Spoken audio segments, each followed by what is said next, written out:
آج ہم محبوب کریم علیہ الصلاۃ وسلام کے جس مبارک نام کا وسیلہ پیش کریں گے وہ ایک ایسی نعمت ہے، اگر وہ نعمت جس کو مل گئی تو دنیا اور آخرت کی نعمتیں ہی نعمتیں ہیں۔ تو قرآن مجید فرقان حمید نے ارشاد فرمایا، ادعو الی سبیل ربک بالحکمہ۔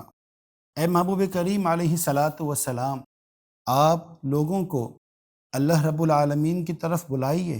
کس طرح؟ فرمایا بالحکمہ، حکمت کے ساتھ، اور آگے فرمایا والموعظۃ الحسنہ، اور اچھی نصیحت کے ساتھ، وجادلہم باللتی ہی احسن، اور اچھے طریقے سے ان پر حجت کو قائم فرما دیجئے۔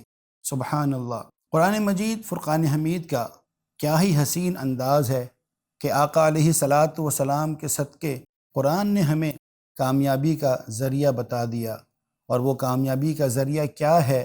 ادعو الی سبیل ربک بالحکمت، حکمت، دانائی، اچھی نصیحت کے ساتھ لوگوں کو دین کی دعوت دی جائے۔ قرآن نے ہر باطل نظریے کا رد فرما دیا، باطل نظریات کو پاش پاش کر دیا۔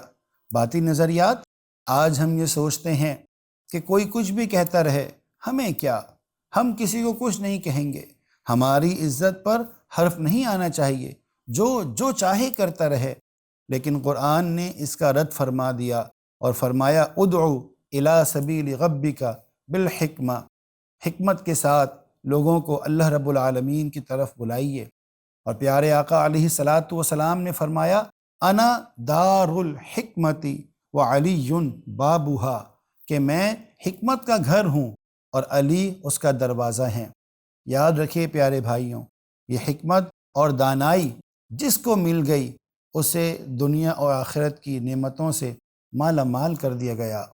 تو محبوب کریم علیہ الصلاۃ والسلام کا مبارک نام سیدنا دار الحکمت صلی اللہ علیہ وسلم، اس کو 63 مرتبہ پڑھ کر ہم نے یہ دعا کرنی ہے، اے رب ذوالجلال، تجھے محبوب کریم علیہ الصلاۃ والسلام کی حکمت اور دانائی کا واسطہ تو ہمیں ان لوگوں میں شامل فرما لے جو صحیح معنوں میں دین کی خدمت اور ختم نبوت کا کام کر رہے ہیں، اور دشمنان اسلام کے عزائم کو چورا چورا کرنے کے لیے اپنی سیاسی بصیرت اور اپنی صلاحیتوں کو بروئے کار لے کر آتے ہیں۔